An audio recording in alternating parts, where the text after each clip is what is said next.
Ովքեր որ ատում են արցախցիներին, դրանք պարզապես մարդ չեն։ Մենք ունեցանք անկախ Հայաստան։ Սումգայիթը կազմակերպել է ԿԳԲ-ն։ Այսինքն 19 տարեկանից դուք պայքարել եք Հայաստանի անկախության համար։ Սերժ Սարգսյանը իր փոփոխամտությամբ կործանեց մեզ։ Դուք գործակալ երբևէ չեք եղել, չէ՞։ Ազգեն Մանուկյանը իրավունք չուներ ինքնուրույն որևէ բան հայտարարելու։ Ինչ սխալ արեց Սերժ Սարգսյանը եւ ինչու եկավ հասավ 2018 թվականի իրադարձություններին։ Ազգեն Սարգսյանը շատ փոքր էր, որ որևէ մեկի բերեր։ Դուխով պարտվեցինք։ Ռոբերտ Քոչարյանը իմ ձայներով դարձավ նախագահ։ Ըստ էս Նիկոլ Փաշինյանը հակառուսական գործողություններ է անում։ Ասում էր Հայրիկյանին գնդակարելն էլ քիչ է, իրան գնդակարեցին։ Մարդն է պետության համար, թե պետությունը մարդուն։ Ես կարողացել եմ Գորբաչովին ստիպել ընդունել օրենք հանրաքվեի մասին։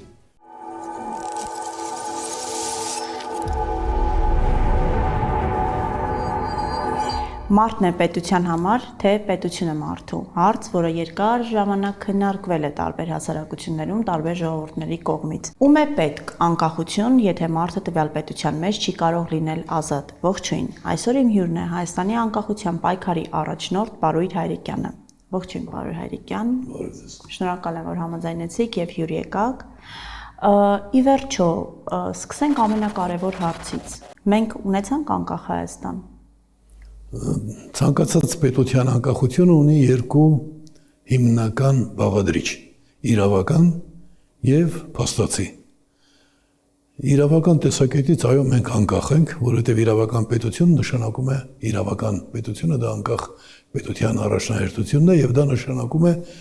մի մակարդակով տվյալ ժողովրդին բարձրացնել, կենցաղային գաղթականի մակարդակից բարձրացնել միջազգային իրավունքի ենթակայի մակարդակին։ Այդ մակարդակին մենք հասել ենք, որովհետև ունենք միջազգային դիվանագիտական հարաբերություններ, միջազգային կառույցների անդամ ենք, ինչ վերաբերում է անկախության փաստացի կողմին, ապա դա, այսինքն իրավական անկախությունը շատ հեշտությամբ կորցնում է իր գլխավոր հատկանիշները, օրինակ, եթե պետության ղեկին հայտնվում են լրտեսներ, այլ պետության գործակալներ, եւ պարտադիր չի, որ այդ պետությունը թշնամական լինի, պարզապես այլ պետության գործակալներ։ Ցավոք սրտի Հայաստանը այնպեսի վիճակում էր, որ որոշ դեպքերում ոչ միայն այլ պետության, այլ ընդհանրապես կամ պետականության հետ կապ չունեցող մարդիկ։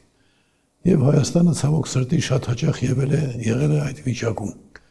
Անկախության հանրաքվեից հետո Հայաստանը հայտնվել է ոչ կատարյալ անկախ պետության կարգավիճակում։ Ես կուզեմ մի փոքր պատմական ակնարկ անենք եւ հետ գնանք 60-ականներից սկսենք, հա։ Դուք մոտավոր 18 տարի անցկացրել եք կալանքի տակ եւ 2 տարի աքսորում, ճիշտ է։ 2 տարի արտաքսվել եմ դրանից բացի։ 18 տարին եղել է բանդ կալանավայր եւ 3 տարի, 3.5 տարի եղել է աքսոր, հետո արդեն բռնի արտաքսվել եմ։ Այսինքն 19 տարեկանից դուք պայքարել եք Հայաստանի անկախության համար։ Կլինի ասել 19 տարեկանից կալանավորվել եմ, բայց ընդհատակյա գաղտնի գործունեությունը սկսել եմ 16 տարեկանից եւ բուն անկախության համար կարող եմ ասել 18 տարեկանից եմ սկսել, որտեղ մինչ այդ պարզ հայրենասեր էի, հետո արդեն դառնալով ազգային միացյալ կուսակցության անդամ, կարող եմ ամենայնպես լրջությամբ ասել, որ արդեն անկախության պայքարի մեջ էինք։ Տեսեք, ձեր պայքարը ողջունվել է բազմաթիվ այլ երկրացիների կողմից, նաև ձեր մասին գրքեր են գրվել եւ շատ տարօրինակ է, թե ինչու 90-ական թվականներին, երբ Հայաստանն արդեն անկախացավ, դուք փաստացի հասաք ձեր նպատակին, այսպես կարելի է ասել։ Առաջնային նպատակին, առաջնային։ Ինչպես ստացվեց, որ դուք ներգրաված չեղաք հենց պետական կառավարման ամենավերին օղակներում։ Ցանկացած գրագետ մարդ, մանավանդային օրերին ապրած մարդ գիտի, որ իսկապես քաղաքական ծրագրերի մատուցման առումով ես առաջնագծում էի։ Նախ այդ մասն ասեմ, օրինակ 13 թվականի ընտրություններից առաջ հարցումներ անցկացնող տեղական գելապի մասնաճյուղը մի հարցով էին ինձնով, ասում են ձեր վարկանիշը այս նախնական փուլում 1.5-2% է, բայց երբ մենք քաղաքացին հարցնում ենք, թե գործող քաղաքական գործիչներից ով է ամենածրագրային գործիչը, 75%-ն ասում է Հայրիկյան։ Մարդկության պատմության այդպիսի դեպք հայտնի չի։ Քաղաքական գործիչները գնահատվում են իրենց ծրագրերով։ Ու իրենք ուզում էին հասկանալ, թե այդ ինչպես է պատահում, որ որպես ծրագրային գործիչ թիվ 1 համարվողը, այսինքն Սերժ Սարգսյանը ուներ այն ժամանակ իմ կեսնել չուներ, որպես նախագահ արդեն։ Ես այն ժամանակ դրա բացատրությունը չգիտեի, բայց ողջունում էի, որ մարդիկ ճշմարտությունը գոնե հիշում են, որովհետև ըստ այդ գելապի մասնագետների, եթե դու ծրագրային թիմի մեկ գործիչն ես, ուրեմն դու պետք է ունենաս ամենից շատ ձայն։ Դա տեղի ունեցավ ընթացքում։ Մահափորձից առաջ իմ ձայները մոտ, եթե ասած ամենակիչը 5 անգամ, բայց մոտ 10 անգամ աճել էին։ Երբ դա էլ մահափորձն դրա հետևանք էր,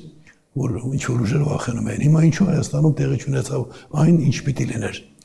Տեսեք, իմ ընկեր Վացլավ Հավելը Չեխոսլովակիայում, երբ փոփոխություններ տեղի ունեցան, ինքը, անկեղծ ասեմ, մենք մոտ ենք եղել, իրար հետ էլ մեծ գործեր ենք արել, Պրագայի կոնֆերանսը մասնավորապես 90 թվականին, բայց ինքը եղել է ընդամենը փոքր հասարակական կազմակերպության ղեկավար անդամ,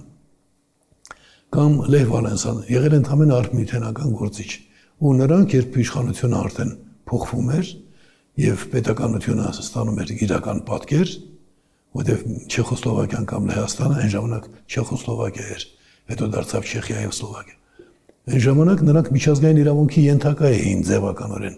այսինքն դե յուրե անկախ էին, բայց դե ֆակտո այն վիճակում էին, ինչի մասին ես քիչ առաջ ակնարկեցի։ Նրանք իրենց երկրում էին եւ բնականon ընթացքին մասնակցում էին։ Հայաստանում Արցախյան շարժում կոչվածը, Ղարաբաղյան շարժում, դա ինքնորոշական շարժում էր։ Տգետները եւ գործակալները դա պարզապես կոչում էին Արցախյան Ղարաբաղյան շարժում։ Իրականում Հայաստանում 87 թվականին ստեղծվել էր ազգային ինքնորոշում միավորումը, ընդհատակից դուրս էր եկել ԱՄԿ-ն եւ հրատարակում էր անկախություն թերթ, որտեղ ասում էր, որ մենք պիտի մեր ազգային հարցերի լուծմանը հասնենք ազգային ինքնորոշման ճանապարհով։ Ես չգիտեի, որ դա այդքան լուրջ տարածվում է նաեւ Արցախում։ Արցախի 5 գործիչներից Ռազմիկ Պետրոսյան եւ Մանվել Սարգսյան մի քանի անգամ ինձ ասացին, մենք կարդում ենք ձեր թերթերը եւ մտածում, որ մինչեւ այսօր ինչ որ արել ենք Արցախի համար, դա նամակ ռուսաց թագավորին գործելակերպն է։ Դու մեզ հուշեցիր, որ ինքնորոշման ճանապարհն է։ Ես գիտեմ, որ ինքնորոշման հեղինակը ես չեմ, դա վաղուց հայտնի միջազգային սկզբունք էր։ Ուրեմն այդ ժամանակ բոլորի համար մի մասնավոր օրինակ բերեմ, որը գիտեք ինձ համար հրաշքի հավասարազոր մի բան էր։ Ամբիոնից, երբ Հայաստանում սկսվեց Արցախյան շարժման աջակցությունը, ամբիոնից Իգոր Մուրադյանը կարդալով ԱԻՄ-ի տարածած թռուցիկներն ասում է. «Кто это Тайрикян? Пусть придет отсюда, скажет, чего он хочет»։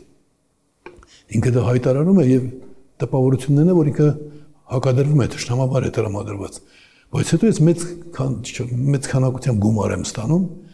որ գումարը Իգոր Մուրադյանից է, հետո եմ բարձում, որ ինքն է։ Եվ այդ գումարը փոխանցել ես, ասում է, որ ինքը ամենակարևոր գործն է անում, իրեն փող պետք է գա։ Դե մենք նկարը անում էինք, մշտական կապի մեջ էինք։ Ինչ եմ ուզում ասել։ Այդ փուլում մենք խոսում ենք անկախության մասին, բայց զուգահեռ հայ ժողովրդի դեմ օգտագործելիք Ղարաբաղյան շարժումը նույն ինքնորոշման շարժումն էր, մի շարժում էր։ Երբ ես դա կարողացա ընդհանրական ներկայացնել, ինձ արտաքսեցին։ Հիմա ես գալիս եմ ձեր հարցի պատասխանին։ Վացլավ Հավելը, Լև Վալենսան, իրենց երկրում էին, երբ փոփոխություններ էին կատարում։ ԿԳԲ-ն սարսափելով այն բանից, որ Հայաստանի անկախության պայքարի առաջնորդը տեղում լինելով սկզբունքային զարգացում կտա պատմական իրադարձություններին, ինձ արտաքսեց նաև դրա համար։ Ուրիշ պատճառներ էլ կային, մասնավորապես տարբեր ազգերի դեմոկրատներին հավաքել եւ միասին Վրաստանից, Ուկրաինայից 88 թվականի հունվարին մինչև շարժման սկսելը Հայաստանում հավաքվել են այդ երկու ազգերի ամենանշանավոր այլախոհները Չեռնովիլ, Մերապ Կոստավա։ Եվ ես իրենց համոզել եմ, որ միասին պիտի աշխատենք եւ աշխատենք ինքնորոշման ուղղությամբ։ Ինչևէ, ինձ որ արտաքսեցին, ճիշտ է, ես արդեն հասցրել էի ունենալ հետևորդներ, աջակիցներ, Մովսես Գորգիսյանը, բայց ինչպես նկատեցիք, առաջին սպառնացներից մեկը Մովսես Գորգիսյանն էր։ ԿԳԲ-ն լավ աշխատում էր եւ այդ աշխատելու ընթացքում, երբ արդեն իշխանափոխության հարց ծագեց, չնայած ես ընտրված էի падգամավոր, տեսեք ինչ է կատարում։ Падգամավորը անձեռնմխելի անձ է։ Ես հերրական դրվում եմ падգամավոր 90 թվականի մայիսին, ամենաշատ տոկոսներ ես եմ ստացել 92%։ Նույնիսկ Wall Street թերթն է դրա մասին գրել ամերիկյան։ Բայց ես չեմ կարողանում գալ Հայաստան։ Գերագույն խորհուրդը որոշում է ընդունում, այդ բոլոր փաստաթղթերը կան։ Հանձնարարում է կառավարությանը հուլիս ամսին, մեկ շաբաթվա ընթացքում Հայրիկյանի վերադարձը ապահովել, դե ընտրվել են падգամավոր։ Իրենք դա հետաձգում են։ Գորբաչովը ընդունում է հրամանագիր, որով վերադարձնում է բոլոր մինչ այդ արտաքսված մարդկանց։ Բայց այնտեղ չի գրում մինչ հայրիկյան արտաքսված, գրում է մինչև 88 թվականի հուլիս արտաքսված բոլոր մարդկանց քաղաքացիությունը վերականգնել։ Երբ ուշադիր նայում ես, տեսնում ես, որ 88 թվականի հուլիսից հետո միայն ես եմ արտաքսվել։ Այսինքն հատուկ հրամանագիր է ընդունում, որով բոլորը կարող են հետ գալ բացի հայրիկյանից։ Այսինքն հենց այնպես չէր արվում, թյուրիմացություն չէին մոռացել։ Իրենք հենց վախենում էին նրանից,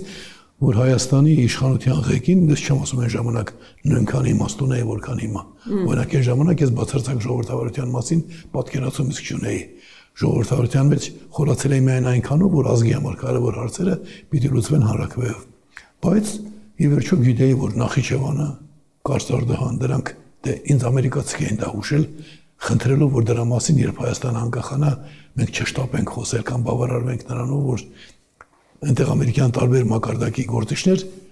համոզված էին, որ չի կարող որևէ ազգ ունենալ հայրիկյան եւ ինքը չլինի նախագահ։ Ու գիտեին, որ ես падգամավոր եմ ընտրված, իրենք համոզված էին, որ այդպես պիտի լինի։ Բայց տեսեք, Հայաստանում կառավարությունը հանձնարարական է ստանում 1 շաբաթվա ընթացքում ինձ անձնագիր ուղարկել ու չի ուղարկում։ Ես տեսնում եմ Լևոն Տեր-Պետրոսյանին Ամերիկայում, արդեն որպես գործընկեր եմ հետո խոսում։ Ինքը այն նախնական փուլում ընդհանրապես չկար։ Եվ ինքը ասում եք մի քիչ դիմացիր, ասում եմ, բայց ինչի՞ ես պիտի դիմանամ։ Ասում եմ, ես Գորբաչովի սեղանին տեսել եմ քո թուղթս Գորբաչովն ինչ կապ ունի։ Հայաստանի Գերագույն խորհուրդը որոշել է մի հատ անձնագիր ուղարկել հայրիկյան, իրենք չէին ուղարկում։ Հետո երբ Գրիչկովը ուղարկեց Լևոնին տրամադրեց, Լևոն Տեր-Պետրոսյանին տրամադրեց զրահապատ Մերսեդես, անկախության հռչակագիր ընդունող, իսկ Գրիչկովը դա այն մարդն էր, որ կազմակերպել էր Սումգայիթյան կոտորածները, որպեսզի հայ-ադրբեջանական հարաբերություններում բանակցային գործընթացը փոխարինի արյունահեղություններով եւ հասավ իր նպատակին։ Որքան էլ որ մենք այն ժամանակ այդ ուղղությամբ ես արտաքսվելուց առաջ իմ վերջին ասուլիսը եվրոպական թղթակիցներ, արևմտյան թղթակիցներին Մոսկվայում ես կանոնավորվեցի 88 թվականին վերաբերում էր այն հարցին, որ ես ասում եի Սումգայիթը կազմակերպել է KGB-ն, որտեղ ադրբեջանցիները նույնիսկ պարզ այլախոհ չունեին, որ մնաց կազմակերպված ընդհատակյա բանդաներ։ Ինչևէ, դրա համար ինձ արտաքսեցին եւ երբ Գրիչկովը, Սումգայիթ կազմակերպող Գրիչկովը Լևոն Տեր-Պետրոսյանին է նվիրում զրահապատ Մերսեդես, ես հասկացա, որ շատ թանկ մարդ է իրենց համար։ Եթե շատ թանկ մարդ է հայ ժողովրդի թշնամիների համար, հասկանում եք, մեզ համար ակնհայտ էր, դրսում էլ բոլորը գիտեին, որ երկրաշարժային զենքի օգտագործման փեքիր է, կյանքի կոչվել, այդպես ասեմ, կամ երկրաշարժը չեցել իմանում է, հետո ինչ բառ օգտագործես, արհեստական երկրաշարժեր, դա պատժելու համար։ Իսկ ինչի համար էին պատժում, հիմա հինչեկիցները հիմա ասում են, չէ եթերում, ասում են Հայաստան ամենալուրջ դերակատարությունն էր սովետի քանդելու գործում, դրա համար պիտի հայերը պատժվեին։ Շատ տխուր բան ասեցի, բայց ստիպված էի դրան հասնել, ասեմ, որ այն, որ մենք ճիշտ ճանապարհով չգնացինք, պատճառն այն էր, որ նախ բոլշևիկյան դասերակցության պայմաններում շատ քիչ էին ազգային առողջ արդարամիտ մտածողությամբ մարդիկ եւ երկրորդ ամեն ինչ արեցին մեր անկախության թշնամիները, մեր պետականության թշնամիները, դա նշանակում է հայության թշնամիները ամեն ինչ արեցին, որ Հայաստանի իշխանության լծակներին լինեն իրենց կողմից կառավարելի, իրենց համար ցանկալի, մեղմ եմ ասում, կամ էլ գոնե ոչ բավարար չափով պատրաստ անկախության գործընթացներին պատրաստ մարդիկ։ Օրինակ ինչով պիտի պատրաստ լիներ շատ սիրելի Լևոն Տեր-Պետրոսյանը, իր համար գիտնական էր աշխատել։ Պարոն Հայրիկյան, տեսեք, դուք հիմա նշում եք, բայց նաև կա մեկ այլ տեսակետ, որ նույն արևմուտքի, նույն ամերիկյան կողմի ազդեցության տակ գտնվող մարդկանց են նույն մեղադրանքները ասում, որ նորից գործակալներ են, լրտեսներ են, այս մասով այ օրինակ ամերիկյան ազդեցությունները ավելի նպաստավոր են Հայաստանի համար, քան ռուսականը։ Արդյոք ամերիկյան ազդեցության արդյունք կամ հետևանքեր են, որ Հայաստանի անկախանալուց հետո Հայաստանը միջազգային իրավունքով իրեն ընձեռած հնարավորություններից չի օգտվում։ Այո, ես գիտեմ Ամերիկայում կան մարդիկ, ինձ հետ զրուցել են, ասել են, այնտեղ դուք Սևերի պայմանագրով նախանշված Վիլսոնյան իրավարար վճիռ ունեք, բայց Թուրքիան մեր դաշնակիցն է, լավ կլինի, որ դուք Հայաստանի անկախ Հայաստանի նախագահ դառնալու դեպքում մտածեք այն բանի մասին, որ բավարարվեք մինչև 20 թվականը ձեր ունեցած սահմաններով եւ գուցե ինչ-որ դեպի ծով ազատ ելք բան, որովհետեւ մենք ուզում ենք, որ դուք անկախանաք, բայց մենք չենք ուզում, որ մեր դաշնակիցներ, այսինքն կոմպրոմիս էին փնտրում։ Ես այն ժամանակ այնպեսի պատասխան եմ տվել, որ հնարավոր չէ դրա դեմ հակադրել, ասում եմ, ես Հայաստանի նախագահ չեմ, բայց եթե նախագահն էլ լինեմ, ես ինձ միջազգային իրավունքից վեր չեմ կարող դասել, ու չեմ կարող արամարել իմ ժողովրդի կարծիքը։ Մենք բռնազավթված երկիր ենք, եւ այդ բռնազավթված երկիրը ուզում է վերականգնել իր նախնական փուլում ունեցած կարգավիճակը։ Ամերիկացիները դա հասկանում էին։ Ավելին ասեմ, 40 սենատոր։ Գիտեք, 40 սենատոր նշանակում է Ամերիկի ընդամենը 2 օրվա ընթացքում հավաքել են ստորագրություն 2 հարցով։ Մեկը այն, որ ասում էին Գորբաչով չափերը դիմացիր, Հայաստանը ունի հիմա գերագույն խորհուրդ եւ առանց Հայաստանի գերագույն խորհրդի որոշման դու չհամարձակվես այնտեղ արտակարգ դրություն մտցնել։ Եթե դա այդպեսի բան անես, մենք բոլոր բանակցությունները ընդհատում ենք ձեզ հետ։ Այդ թղթերական։ Նույն փաստաթղթում ասված էր, որ մեզ համար անհասկանալի է, թե ժողովրդի կողմից ընտրված падգամավոր Պարույր Հայրիկյանը ինչու է արգելվում վերադառնալ եւ կատարել իր պարտականությունները որպես ընտրյալ։ Հիմա սա ինչու եմ ասում։ Շփվել եմ այդ մարդկանց հետ, տեսել եմ, որ այո, կային մարդիկ, որ իրենք են խոսում, սենատոր Հելմսը։ Ես ոչինչ չեմ ասել, մեկ էլ սենատոր Հելմսը ասում է, մենք իրենց հետ խոսում ենք դեմոկրատիայի մասին։ Դե ես արդեն դեմոկրատական կոորդինացիոն կենտրոնի նախագահն էի։ Ինքը ասում է, հա, գիտեք, մենք հիմա աշխատում ենք նաև բանաձևի վրա, հայոց ցեղասպանության մասին։ Այսինքն կար ներքին համակրանք, կար տրամադրվածություն, երևի նաև Թուրքիային սանձված պահելու, կամ Դոլը, սենատոր Դոլը, որ նա էր հիմնական կազմակերպիչ այդ 40 սենատորների։ Այսինքն ես լսել եմ տարբեր կարծիքներ, բայց փաստացիորեն KGB-ի համակրանք վայելող նախագահի պայմաններում այդ գործականները պիտի լինեին անուններ չտան, բայց մարդիկ կային, որ եկել Լևոնի հետ իբր թե այնքան շատ ժամանակ կա շախմատ էին խաղում։ Հատկացնեք օրվա մեծ մասը անց էին կացնում շախմատ խաղալով, երբ Հայաստանը այդքան խնդիրներ ուներ։ Ումի նկատի ունեք։ Այն մարդուն, որ երբ իրեն հարցնում են արտաքսված Հայրիկյանի մասին Լոս Անջելես Թայմսում, ասում են ինչ կարծիք եք Պարույր Հայրիկյանի մասին։ Ասում են Պարույր Հայրիկյանը Հայաստանում սիրված չի։ Հայաստանում արդեն երրագույնը ծածանվել է, բայց այդ գործակալը, չգիտեմ ամերիկյան թե թուրքական, ասում են նրա գաղափարները հայ ժողովուրդը չի սիրում։ Եվ շարունակությունը, ինչ պիտի անեմ մի մարդ, որ ամբողջ կյանքում չի աշխատել։ Հասկանաք, ես եղել եմ այնպիսի ճամբարներում, որտեղ աշխատանքը պարտադիր էր, ուղիչ աշխատանքային կանոնավոր։ Եվ պատկերացրեք ինչ մակարդակի ստոր պիտի լինես, որ դաժանակիր աշխատանքներով գոյություն պահպանող մարդու մասին ասես ամբողջ կյանքում չի աշխատել։ Այն դեպքում երբ մինչև բռնվելս էլ 3 տարի ես աշխատել էի, սովորում էի պոլիտեխնիկական ինստիտուտում եւ աշխատում էլեկտրիկ։ Այդ մարդն է, այդ բանը ասողը եղել, ինչեւ է։ Հիմա ամբողջ հարցն է, որ ձեր հարցը սկզբունքային հարց է, երբ հակադրության մեջ են կամ համեմատության մեջ են դրվում տարբեր որակներ ներկայացնող պետությունների գործակալները, մենք չպետք է մեզ թույլ տանք համարժեք համարել ժողովրդավարական երկրի գործակալին բռնապետության գործակալի հետ, որովհետև ժողովրդավարական երկրները փորձում են ավելացնել իրենց որակի պետությունների քանակը, բռնապետականները ընդհակառակը իրենց։ Դա բնական է, կյանքում ցանկացած տեսակ ուզում է իր տեսակը ավելացնել, այնպես որ ի վերջո ինչ-որ չափով ժողովրդավարական պետությունների ցեկող գործակալները չէին կարող են բացասական ազդեցություն ունենալ, ինչ որ ուներ մինչ այդ սովետական ժամանակներում բռնապետական։ Դուք գործակալ երբևէ չեք եղել, չէ՞։ Ես եղել եմ գործակալ եւ վերջին տարիներին շատ համոզվեցի, որ ամենակարողն է ինձ որպես գործիք օգտագործել, բայց ինձ նախապես չի ասել։ Ես վերջերս եմ կռահում, նույնիսկ բանաստեղծություն եմ ունեցել վերջին կալանքի ժամանակ, որտեղ խնդրում եմ ասեմ Տեր Աստված, օգնել եմ նստելուց, ինչ կլինի ինձ ազատի, բայց հետո ասում եմ մյուս կողմից գիտես ինչ Տեր Աստված, ինչ որ ճիշտն է դա արա։ Ճիշտ է, ես ուզում եմ ազատություն, բայց հիմա որպես բանաստեղծություն չեմ ասում, այլ պատմում եմ, բայց ինչ որ ճիշտն է դու արա, ես շնորհակալ եմ քեզ, որ դու քո տիեզերական տիրույթներում ինձ ավազահատիկից նկատեցիր եւ գործիքը դառնալու պատվին արժանացրիր։ Այդ ժամանակ գրել եմ առանց գիտակցելու, բայց հիմա հասկանում եմ, որ մանավանդ բացարձակ ժողովրդավարության գաղափարը, որը իմը չի դա որևէ մարդուն չէր կարող լինել, դա քրիստոնեության, այսինքն մեր քաղաքակրթության գլխավոր գաղափարն է։ խտրականություն պետք չի լինի մարդկանց մեջ։ Դա հասկանում եմ, որ վերևից տրված նվերը ինչ որ մեկը ինձ օգտագործում է այդ բարձր նպատակով, ամենակարողը իր հրեշտակների միջոցով եւ պատրաստ եմ լինել իրենց գործականը ծառայել, որովհետեւ դա կհասկանան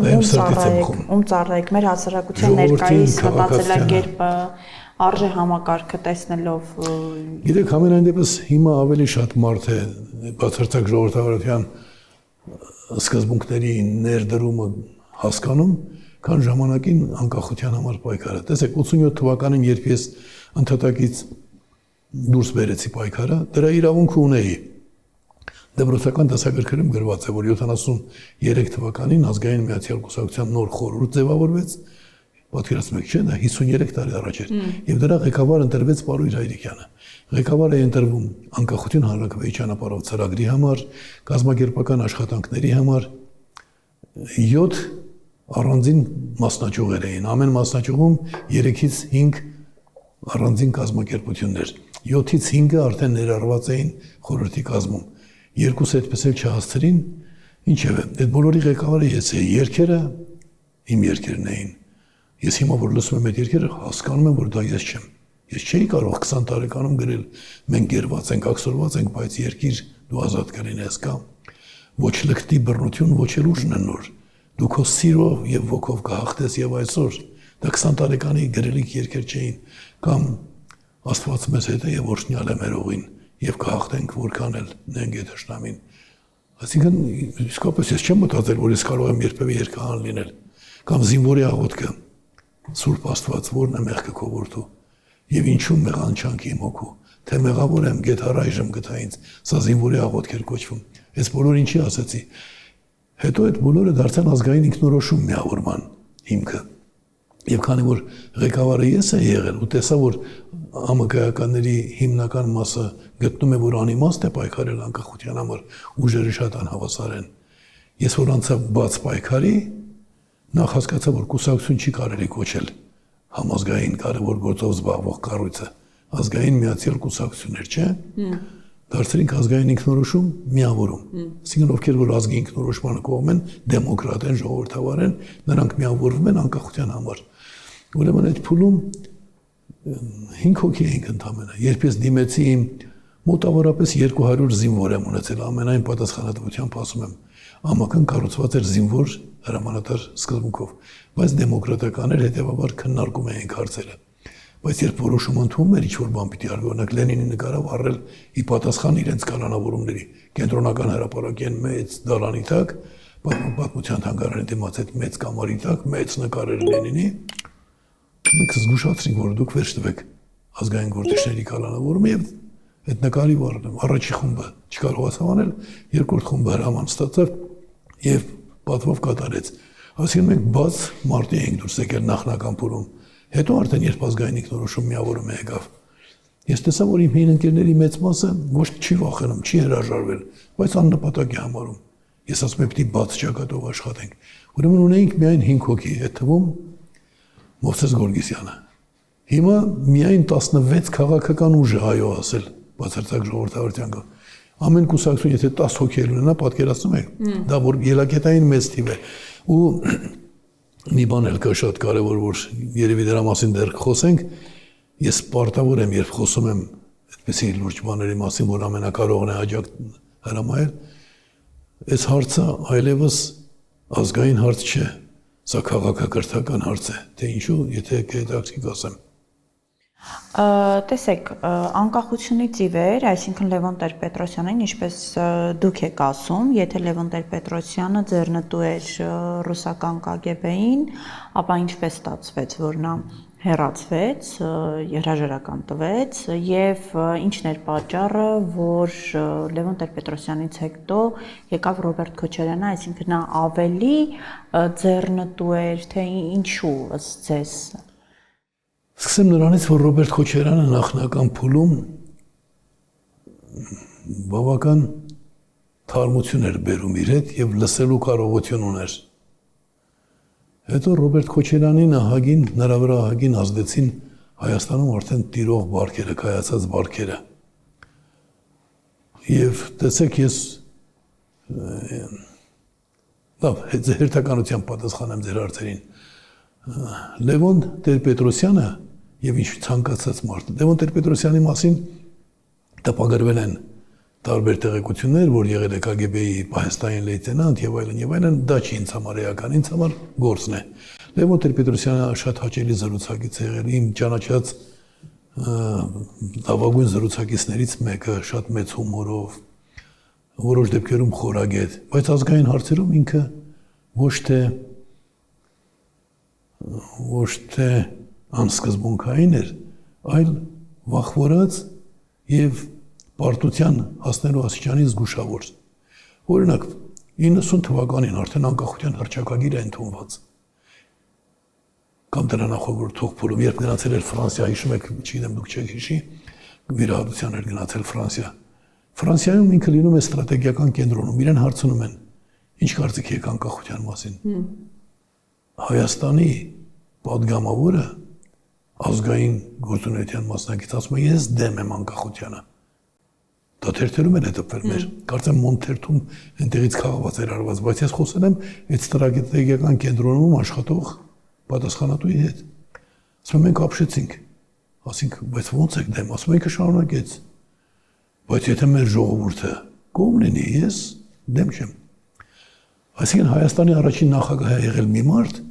որը գոնե կարող էր ասել ժողովուրդը պիտի որոշի։ Ի վերջո ինչ-որ ոք սովորածներ մեզից, ինքը չի ասել դա, այլ հակառակը ասել է, որ դեմ է։ Այսինքն իր ասածների թիկունքում այն էր, ինչ կմտածի Կրուչկովի իմ պատասխանի մասին։ Թող մի հատ լսի, որ ես իրենց մարդն եմ։ Կամ բանտից իրենց տարան մի քանի ամսով պահեցին, չէ՞, այդ բանտել չէր, ինչևէ։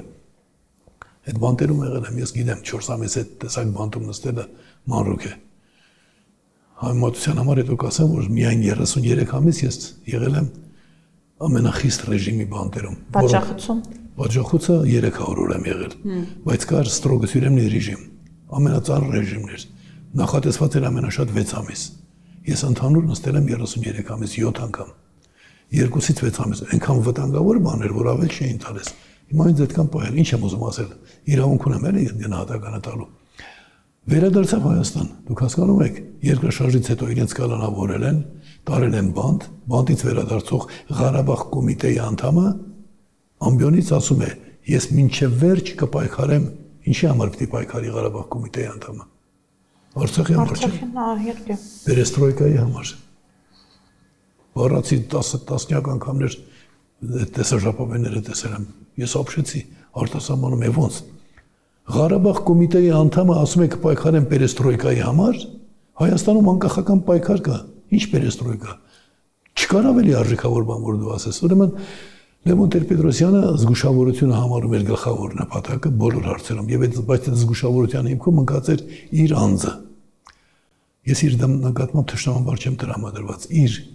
դրսևորումների նկատմամբ այո,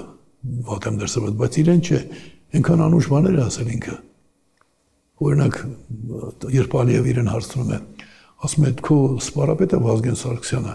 հայտարարել է, որ Բաքուն կգրավեն, եթե Մոսկվայում։ Լևոն Տեր-Պետրոսյանը ասում է, Հեյդար Ալիևիչ կարծեմ, ուշադրություն դարձրեք, երիտասարդ տղա է, չամուսնացած, ուսանողների առաջ համալսարանում սիրուն աղջիկներ է տեսել, գլուխ է գովել։ Ոծիտաղել անցել, ասիկան լուրջ քաղաքական հարցը կարողացել է այդ նրբությամբ փակել, ասիկան համակրելի շատ բաներ կա։ Ի վերջո ազնիվ լինեմ, հրաժարականից առաջ ինքը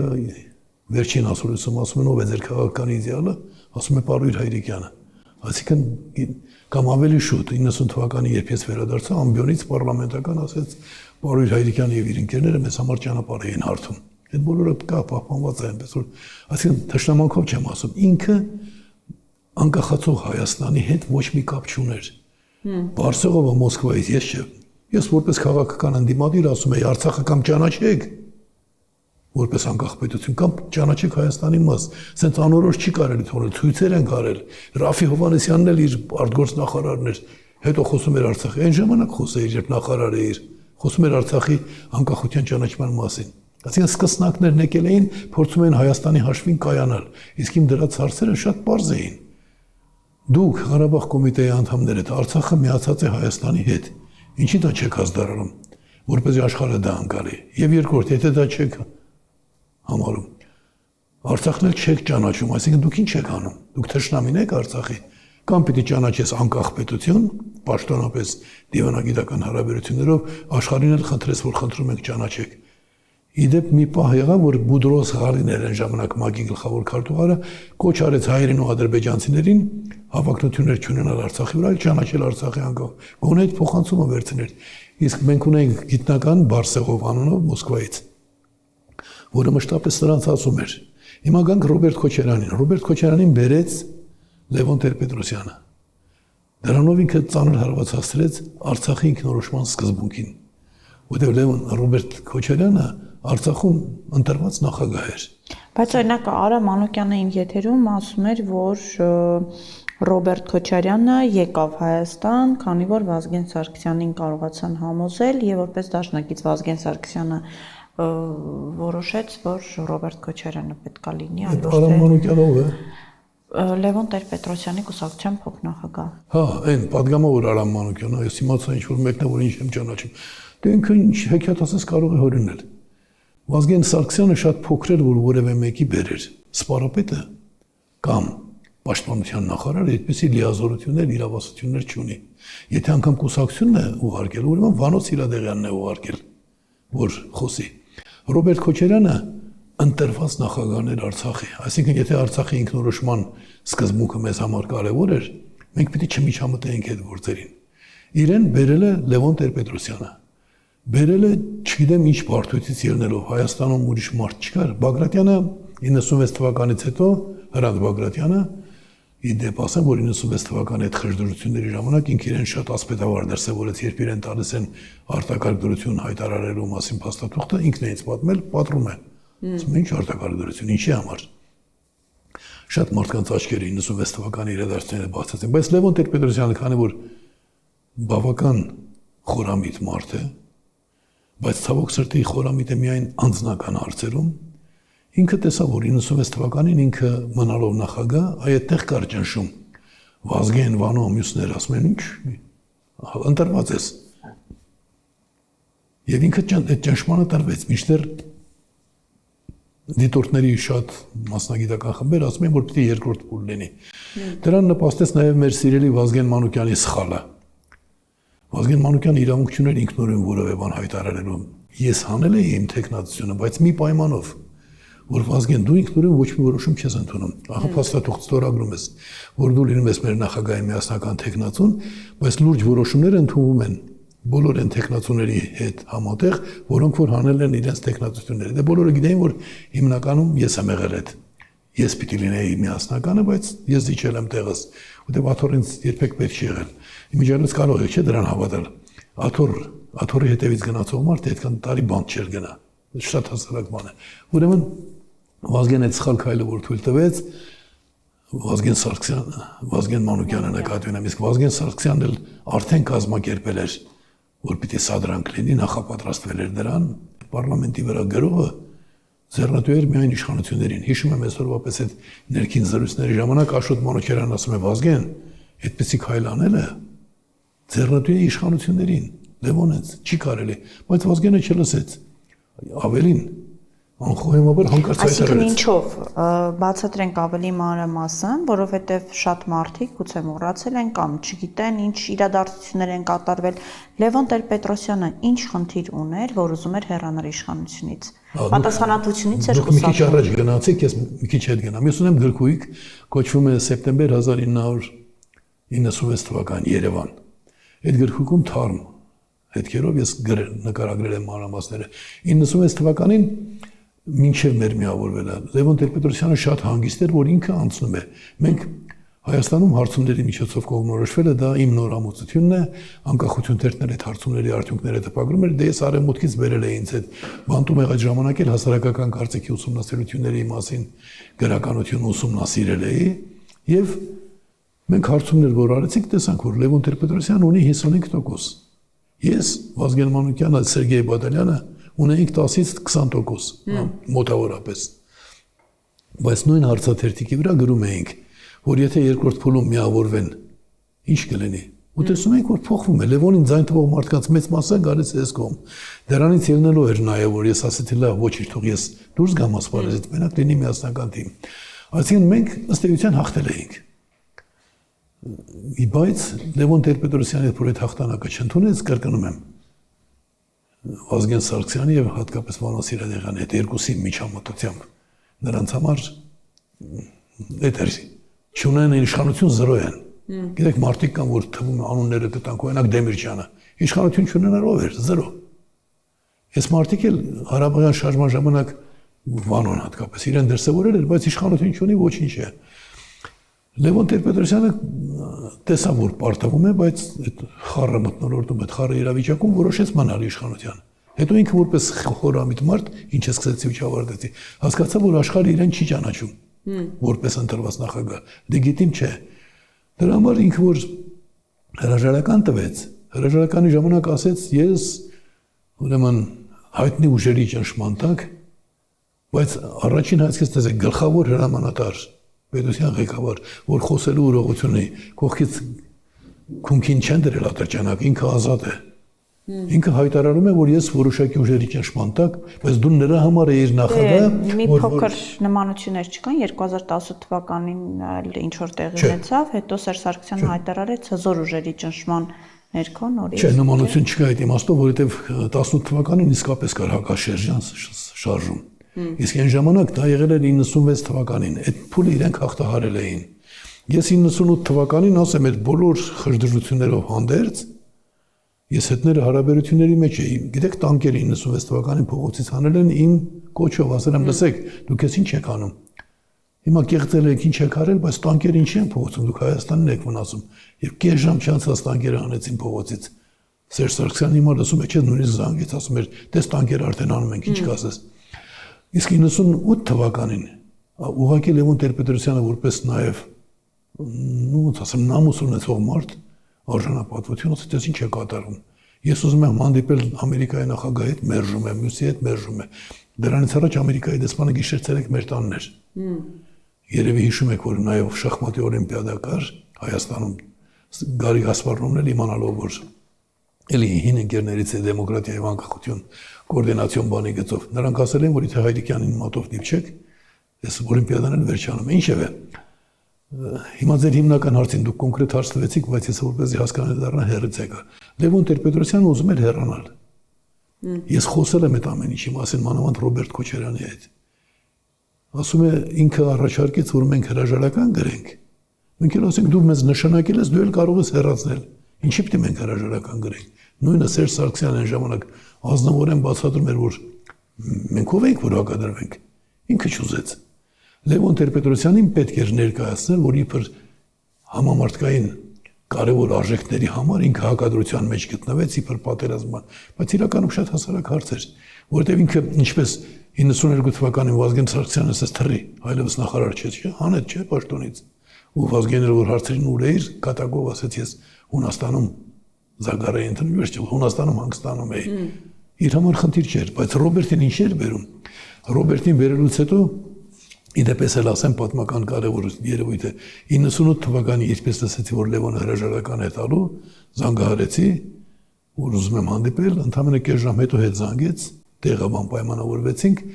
հիմիկվա պես չէր հիմիկվա այս տեղնակատուցիկները դու կարող ես ասես կարևոր բան ունեմ ասելու շատ զբաղված եմ մի շաբաթ հետո այն ժամանակ Հայրիկյանը բաներ ասում իրենք հիշում էին հասկանում էին ով է հանդիպեցինք եւ ես իրեն ասեցի եթե դու հրաժարական ես տալու մի խնդրանք ունեմ մի բան արա նոր դուր դեռ չէր ասել Հայրիկյանի միդիարնը դա դրանից առաջ էր մի հատ կարգին ընտրություն կազմակերպին որ հրաժարական դուր որ պատմության մեջ համ դու մնաս որպես Հայաստանում իսկապես արդար ընտրություններ կատարած մարդ համ էլ արդար ընտրությունների նախադեպը մնա մեր իրականության մեջ ասեց չէ ես հրաժարական չեմ պատրաստվում տալ դասի որ չես տալիս ես քեզ ասել ուրիշ բան չունեմ բայց մի ամիս հետո տվեց ես գիտեմ որ այդ հրաժարականը ոչ մի ճնշման հետ կապված չի պարզապես այդպես պետք է ներկայացնել իրեն դա իր իրավունքն է իր գործն է կամ կարող ինքը այդ շեշտադրումները զգացել ես այլ բան եմ զգացել ինչ վերաբերում է նրան որ ես քիչ առաջ Լևոն Տեր-Պետրոսյանի մասին ասացի որ ինքը պատրաստ չէր ու չէր կարող պատրաստ լինել ինքը չի եղել ինքը գիտեք մենեջմենտի համար 5 տարի մարդկանց կրթում են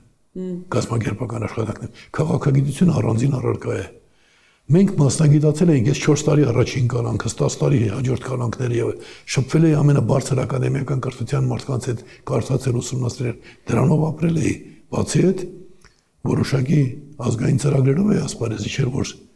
էական ազդեցություն ունեցավ մեր հասարակական մտքի վրա։ Իրեն ինքը ընդամենը Լենին պարտիա Գորբաչով դրա հետևորդներ։ Ինչ վերաբերում է Ռոբերտ Քոչարյանին, Ռոբերտ Քոչարյանը նույնպես պատրաստ չէր պետական գործունեության, ազգային պետական գավառական մտածողությամբ, բայց շատ ազնիվ շեշտադրումներ։ Ես հիշում եմ սկզբնական շրջանում, հիմա չեմ բարձրաձայնի դրանք, բայց ասենք բան էի ասում, ասում էր չէ։ Մեկ էլ կես ժամ հետո հետ էր զանգում։ Ասում էր, բայց գիտես, ես խոսեցի իմ մասնագետների հետ, այս բաները, շատ լուրջ բաներ են դրանք։ 2-3 դեպք եղել, որ ինքը կամ Գագիկ Հարությունյանն էր պատմում, որ օրինակ Վազգեն Սարգսյանի եղբորը վարչապետ նշանակելուց առաջ ինչ են խոսել։ Այդ բոլորը ոչ թե գաղտնիք են, այլ առանձին թեմաներ են։ Հետո իր վրա շատ ազդեցեն, որ իմացա, որ մյուս իշխանավորները իրենց անձնական բաներով են ապրում։ Ասեց ոնց, ես նախագահ եմ արդեն ընտրվել, դուք տարբեր նախարարներ ձեր, դու ես էլ իմ հարցերը կլուծեմ, ես չեմ արդարացնում դա, բայց ես գիտեմ դա ինչպես տեղի ունեցավ եւ ինչպես ինքը իր խոսքը դրժեց։ Ես իրեն ու Դեմիրճյանին դիմել եմ 98 թվականի ընտրություններին, սահմանադրական փոփոխությունները կարևոր են, ով է ձեզ պատրաստ։ Դեմիրճյանը չպատասխանեց, Դեմիրճյանը դե իմ հանդեպ կոմպլեքս ուներ։ Կոմունիստների նշանակած մարդներ, 14 տարի կոմունիստները չնշանակեին, Մոսկվան չնշանակեին, դու ով էիր։ Շարքային մի հատ կոմունիստական նոմենկլատուրщик։ Հայաստանում ծաղկաբուծությունը ոչնչացրած մարդ, Հայաստանում կաշառակերությունը օրինականացրած մարդ, անձնագրերը։ Այդ մարդը ինձ հրավեր է ստանում, մարդ որ ասել է Հայրիկյանին գնդակարելն էլ քիչ է, որովհետև անկախություն ուզում բառացի ասել է, այն էլ համալսարանում։ Բայց ես այդ բոլորը մոռացել էի անցյալի, ասում եմ սահմանադրությունը ինքը չպատասխանեց, Ռոբերտը պատասխանեց, եւ ես իմ ձայներով, շատերն ասում են Ռոբերտ Քոչարյան։ Ռոբերտ Քոչարյանը իմ ձայներով դարձավ նախագահ, ոչ թե ես իր ձայներով դարձա սահմանադրական բարեփոխումների։ Իրենից մի բան էր, իրենք ինձ առաջարկում էին վարչապետ կամ ազգային ժողովի նախագահ, մենակ պետք է միասին գնանք։ Ասին նայել ձեզ, ինձ տալիս եք սահմանադրությունը, իմ ազգին պետք է սահմանադրություն, որ քաղաքացին դառնա երկրի տերը։ Համաձայնվեց, բայց կեսից Վազգեն Սարգսյանն ու Կարեն Դեմիրճյանը ասում են Հայրիկյանը պետք է չլինի պարոն։ Նույնիսկ պարլամենտական կուսակցությունը ընտրություններ կեղծելով դուրս մղեցին։ Տեսեք, ես որպես անձ ստացել եմ մոտ 10% ընտրություններում, բայց կուսակցությունը ինչքան կստանար։ Բայց կուսակցությունը իբր թե ստացավ 2%։ Ես սարքեցին։ Այս անցումը ինչի համար էր, որ Ռոբերտ Քոչարյանը այլևս ինքը պետք է ասեր, երբ իրեն առաջարկում էին, որ իբր թե Վազգեն Սարգսյանն ու Դեմիրճյանն են առաջարկել։ Տեսեք, ինչ ահավոր բանկավոր ենաչափություն։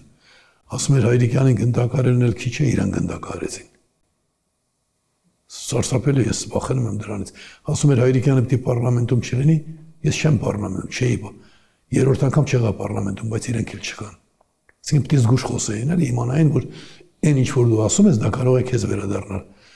Բայց ինքը ինչ էր համաձայնվում։ Ասում են թող Հայրիկյանը այլևս սահմանադրությամբ էլ չզբաղվի։ Թող մասնագետները զբաղվեն։ Այսինքն սահմանադրագետ Հայրիկյանը չզբաղվի, բայց ինչ որ անհայտ մասնագետներ զբաղվեն, ինչպես այսօր է։ Այսօր չգիտես ով է սահմանադրությունը գրում։ Ռոբերտ Քոչարյանը այդտեղ հանձնվեց։ Պաստորեն ինքը զիջեց իր պայմանավորվածությունը, ես հասկացա, որ սա լավ տղա չի։ Թող հիմա էլ ինքը լսի։ Ես հասկացա, որ ինքը իր խոսքի տերը չի։ Իմ միջոցով,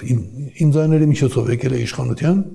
բայց պայմանով, որ իմ ձայները ինձ պետք է պատկանեն, ես սահմանադրություն պետք է պատրաստ եմ իմ ժողովրդի համար, կարգին սահմանադրություն, այն էլ ոչ թե 0-ից,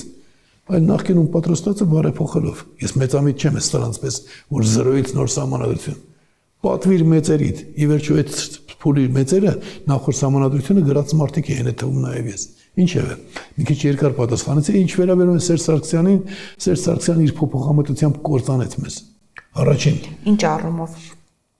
13 թվականին, գիտեք, մենք ասոցիացիան պայմանագիր ունեինք քաղաքակիրթ աշխարհի հետ։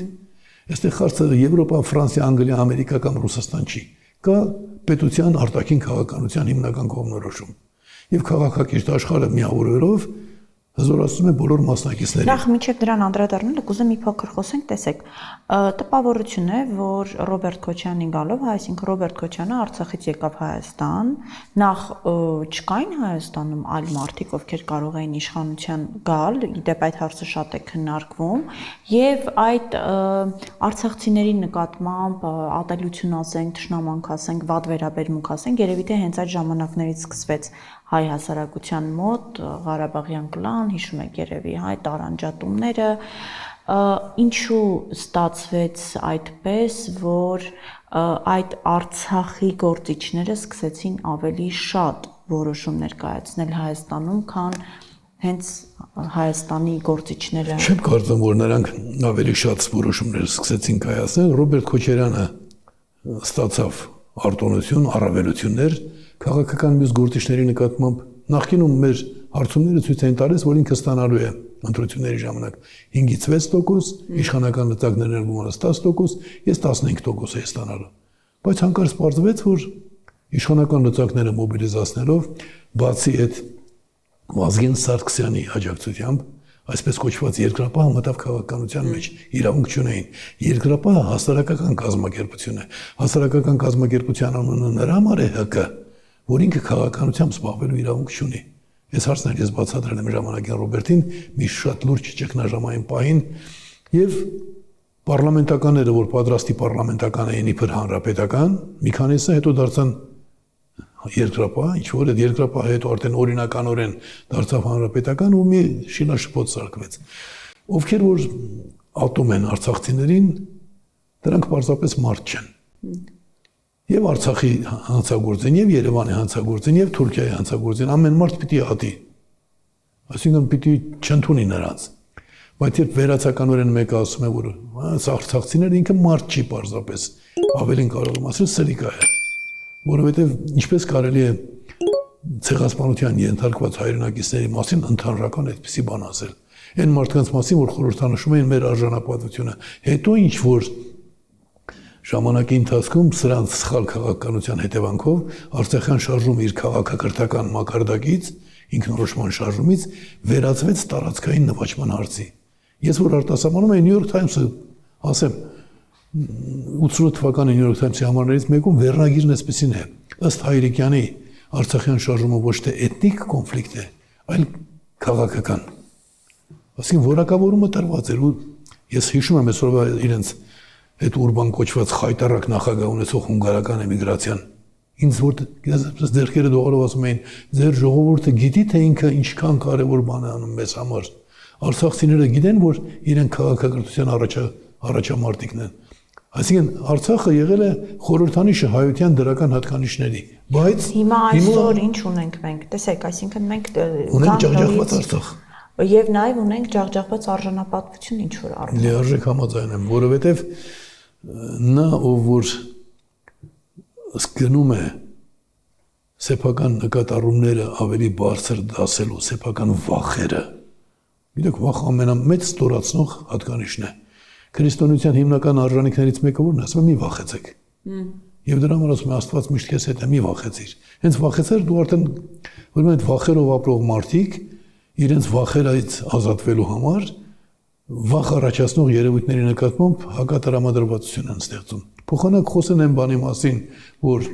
Արցախում իրականացված ցեղասպանությունը, գիտես ինչ կա Ալիև։ Դուք ասում եք, որ Մասիսում հայերը ադրբեջանցիներին հետապնդել են, եղել է սովետի ժամանակ։ Մենք ասում ենք, որ Սումգայիթում հայերին դուք կոտորել եք, 2 օր առաջ Սումգայիթի տարելիցներ։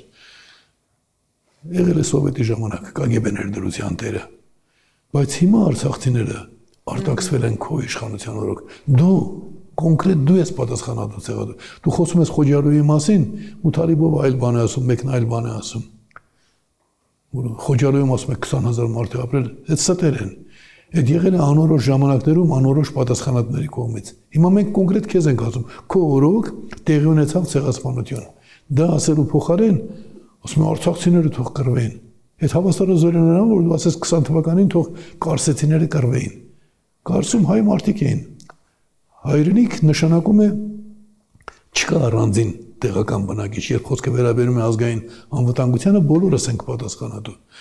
Ուրեմն այնինչ որ այսօր ունեցանք Արցախում դա միջազգային ծանր հանցագործություն է եւ դա արժանի գնահատականը չի ստանում այսօրվա իշխանությունների կամ ծախվածության, գուցե իսկապես այդ գումարները ինքը ստացել է, չէ, մամուլը հեղեղված է դրանով, որ 5 միլիարդ գումար է տրվել։ Հիմա որևէ մեկը հիմնավորել չի կարող, քանի դեռ դա փորձենք գալ նույն այդ այսօրվա իշխանությունների քայլերին, որոնք բնութագրվում են տարբեր կերպ, դավաճաններ, լրտեսներ եւ այլն, այսօրվա իշխանությունը հետևանք է նախորդ իշխանությունների արված սխալների ըստ ձեզ։ Մենք իսա թողեցինք նույն Սերժ Սարգսյանի հատվածը, երևի թե այդտեղից գանք եւ հասնենք այսօրվան։ Ինչ սխալ արեց Սերժ Սարգսյանը եւ ինչու եկավ հասավ 2018 թվականի իրադարձություններին։ Սերժ Սարգսյանը հիմնական բանը որ ասեմ դա պետական քաղաքականություն կար, որին նաև ինքն էր մասնակցել, սերտացնել հարաբերությունները քաղաքակիրթ աշխարհի հետ։ Քաղաքակիրթ աշխարհը մենք հասկանում ենք, որ աշխարհն է, դրա մասին հուսով եմ այսօր կխոսենք։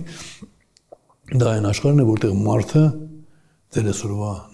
նախաբանում ասված մարդը գլխավոր արժեքն է համարվում եւ մնացյալ ամեն ինչը մարդուն ծառայող գործիքներ են, նաեւ պետությունը։ Ուրեմն այդ աշխարհի հետ մերձենալու մեր կապերը Սերժը հանգարց մի օրվա մեջ խզեց։ 2 տարի անընդմեջ ասում էին, որ մենք Ռուսաստանի հետ անմիջական սահման չունենք, հետեւաբար Մաքսային միության անդամ լինել չեն կարող, բայց մի գիշերվա մեջ մի հատ Պուտինը մի հատ փշտ ասեց, դա ամոթալի է ինձ համար։ Եվ ամոթալի է, որ պարլամենտը այն ժամանակ դրան չարձագանքեց պատշաճ կերպով։ Դա մեծագույն վնասն է, բայց մեծագույն չէ, դա մեծ հարվածն է հաստված հայ ժողովրդի ճակատագրին։ Բայց հաջորդ ծանրագույն վնասը այն է, որ ինքը հող նախապատրաստեց նիկոլիզմի ասպարեզ գալու համար։ Նիկոլիզմը մի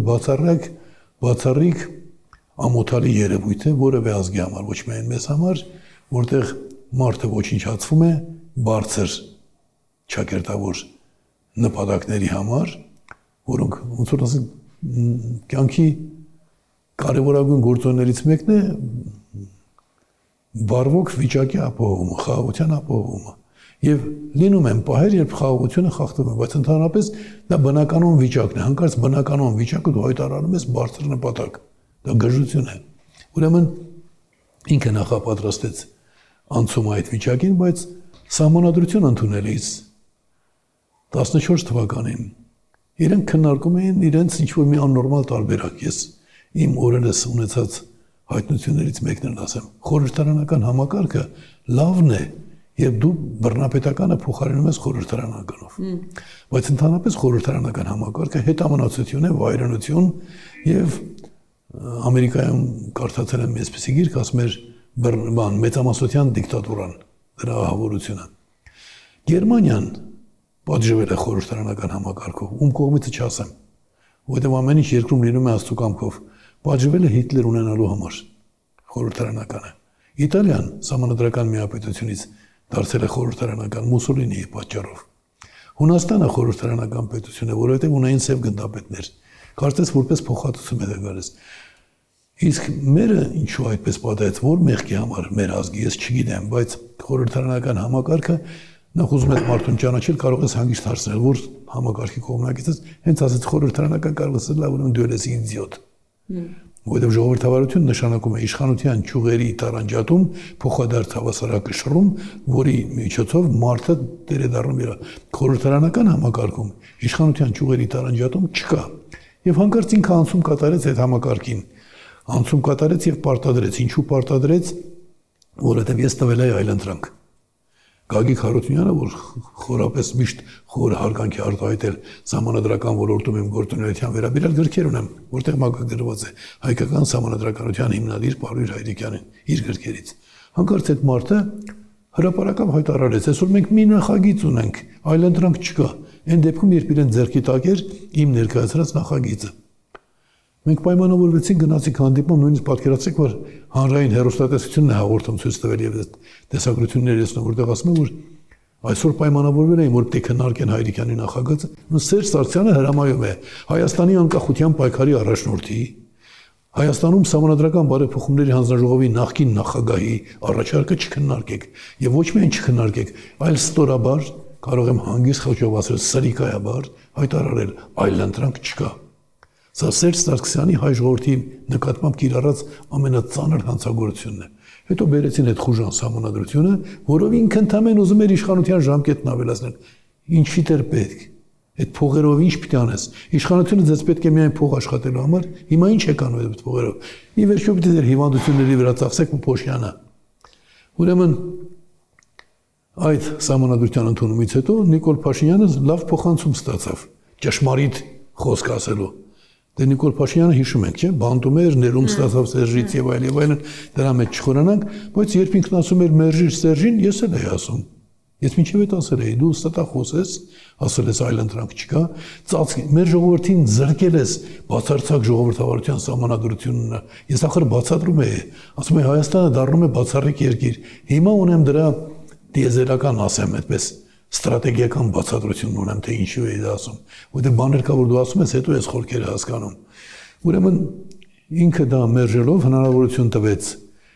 Նիկոլ Փաշինյանին ասել, որ դու ես սահմանադրությունը քո հակով ես կարել, ու Նիկոլ Փաշինյանը ասպարեզ իջավ, բոլորս աջակցեցինք ես էլ։ Եվ ես նույնիսկ ասում եմ, եւ նաեւ առաջադրումը, չէ՞ որ Սերժ Սարգսյանը հայտարարեց, որ չի առաջադրվի այլևս։ Հենց դրա մասին է խոսքը։ Եվ այն ժամանակ ես որ աջակցում էի, ԱԻՄ-ը դեմ քվերգեց։ Ասած մենք գիտենք Նիկոլ Փաշինյանով է, ԱԻՄ նախագահությունը, ասի ես որպես անհատ խոստացել եմ, պիտի աջակցեմ։ Բայց այն պահին, երբ որ ես տեսա, որ ինքը թույլ տվեց իրեն ասել կամ ես կլինեմ վարչապետ, կամ Հայաստանը վարչապետ չի ունենա, ես հասկացա, որ սա ամենաստոր մարդն է։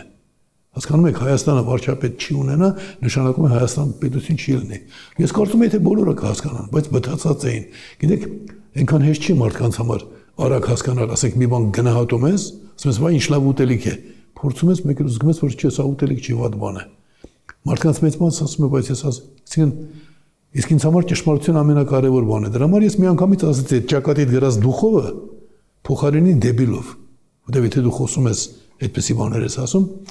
մարդիկ այդ շատ արագ մոռանում են, որ բոլորը դուխով էին գրել, չէ՞ ճակատներին, բա ուր է դուխովը։ Այսինքն մեծ խաբեբայի հետ գործ ունեք։ Դուխով պարտվեցինք։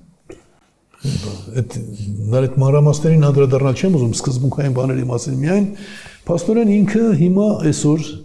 մինչև վերջերս շարունակում էր նույն գիծը սահմանադրության վերաբերյալ։ Մենք արդեն 16 քաղաքական ուժերով տվել ենք նույն նախագիծը, ասում ենք քննարկել, իրենք ասում են ինչ ենք ստացել։ Վերջապես 10-րդ անգամ տալուց հետո փետրվարի վերջին, այս օրերին, մենք ստացանք պատասխան, որ ձեր նախագիծը մեր տրամադրության տակ է, մենք սահմանադրության մեր տարբերակը ներկայացնելիս նկատի կունենանք ձեր արած առաջարկները։ Իմը պատրաստի նախագիծ է, հայեցակարգն էլ պատրաստի ավարտուն։ Բայց տեսեք ինչ նրբություն կա։ Նիկոլ Փաշինյանը պարտավոր է ոչ թե նկատի ունենալ, այլ քննարկել։ Իր նորմատիվ իրավական ակտում էլ կա քննարկել հրապարակավ։ Հիմա այս օրերին ես բոլոր քաղաքական ուժերին կոչ եմ արել անուն առանուն։ Բոլոր նրանց, ովքեր իրենց տեխնացությունն են ուզում դնել կամ ուզում են մասնակցել ընտրություններին։ Ասում եմ եկեք այս հարցը մի անգամից լուծենք։ Մինչև մարտ պետք է իրենք նախագիծը պատրաստեին, բարձրելի չեն պատրաստեցեք ամենայն պատասխանատվությամբ ասում եմ։ Պիտի հին սահմանադրությունից արտագրեն, հոդվածները շարեն իրար հետևից, դա նոր սահմանադրություն չի, որովհետև սահմանադրությունը նրա համար է, որ պետական համակարգը, եթե նորն է, բարելավվի եւ բարելավվի հոգուտ մարդկանց։ Եվ եթե դու սա խախտում ես կուսակցությունների մասին սահմանադրական օրենքը, դու քրեական հանցագործություն ես թույլ տալիս։ Իսկ այն օրենքում հստակ ասված է, պիտի քննարկել, ուրիշ բառ չկա, պարտավոր են քննարկել։ Այնպես որ այսօր ես գալով արդեն այդ իշխանությունների շարքի մասին խոսելով հասնում եմ մեր օրերին, ես ուրախ եմ, որ իրենք նահանջեցին իրենց այդ հալա Սերժ Սարգսյան գործելակերպից, որ այլ ընտրանք չկա, հիմա ասում են կա, մենք դա հաշվի կառնենք, բայց դու ով ես որ հաշվի առնես։ Այդ ես կարող եմ քո գրածը հաշվի առնել։ Դու ով ես, ախր մենք չգիտենք էլ թե ով է գրում այդ սահմանադրությունը։ Իսկ ես դες պատրաստի նախագիծ եմ տվել, որը հիմնվում է անցյալում կատարված աշխատանքների վրա։ Մենք կարող ենք արձանագրել, որ Լևոն Տեր-Պետրոսյանի ժամանակից սկսած այնպիսի տպավորություն է, որ միմյանց շարունակելով մենք եկել ենք հասել ենք 2026 թվական եւ փաստացի դուք բոլոր իշխանությունների օրոք, չնայած որ ունեցել եք լավ հարաբերություններ, ինչպես հասկացա, ամեն դեպքում շփվել եք նույն ղեկավարների հետ, Նիկոլ Փաշինյանի հետ, չգիտեմ ինչ հարաբերություններ ունեք, դեռ չխոսեցիք։ Առաջի օրերին այո, բայց հիմա ոչ մի հարաբերություն։ Արդեն 7 տարի։ Բայց միևնույն է նախորդ նախագահների եւ իշխանությունների հետ ունենալով նաեւ լավ հարաբերություններ չի ստացվել ձեր ժողովրդավարական գաղափարները կյանքի կոչել։ Միշտ ինչ որ խոչընդոտ է եղել, ես այդպես եմ հասկանում։ Մենք կարող ենք արձանագրել, որ անկախացումից ի վեր Հայաստանում ժողովրդավարությունը այդպես էլ չի կայացել որպես այդպիսին։ Դե ֆակտո, դե յուրե համարվում ենք ժողովրդավարական պետություն։ Ես հիմա կարող եմ ամենայն պատասխանատվությամբ ասել, որ դե յուրե նույնպես չի կայացել, բայց մի բան կա, որ շատ նեղ մասնագիտական է, ամբողջ աշխարհում է ժողովրդավարությունը ծանր վիճակում եւ համամարտկային ժողովրդավարական կառույցները, մասնավորապես ժողովրդավարական պետությունների կազմակերպությունը, դրա մասին խոսում են։ Նրա կազմում 120 պետություն կա, Հայաստանն ու Ադրբեջանը տեխնացուների մեջ են։ Հիմա ինձ հաջողվել է գտնել մի բան, որից հետո Հայաստանը այդ համակարգը ընդունելով, որտեղ շատ բան պետք չի փոխել, գիտեք, նույնիսկ կարող է տարօրինակ թվալ, որ այդքան քիչ է։ Հայաստանը դառնում է աշխարհի ամենաժողովրդավարական պետությունը, եւ դե ֆակտո եւ դե յուրե, որովհետեւ ժողովրդավարություն նշանակում է քաղաքացիների, ժողովուրդ նշանակում է քաղաքացիների հավաքականություն։ Ժողովրդավարություն նշանակում է քաղաքացիների հավաքականության երկրի կառավարման իրավունք։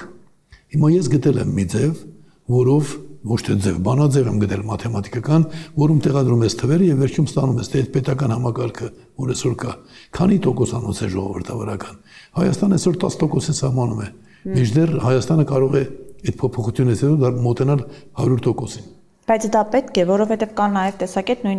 վերադառնանք իմ ամենասկզբի խոսքին, մարդն է պետության համար, թե պետությունը մարդու, մենք նաև վերջին շրջանում շատ ենք լսում, մասնավորապես ավելի հասուն տարիքի մարդկանցից, որ Խորհրդային Միության տարիներին Հայաստանը շատ ավելի լավ էր ապրում, մենք ինչ ունենք ամբողջ Խորհրդային Միությունն է մեզ թողել որպես ժառանգություն, մեր ինչին էր պետք անկախացումը։ Գիտեք, ներողամիտ կլինեք, որ ընդհանրապես այդպիսի մտքեր արտահայտողները շատ քիչ են այսօր, շատ քիչ։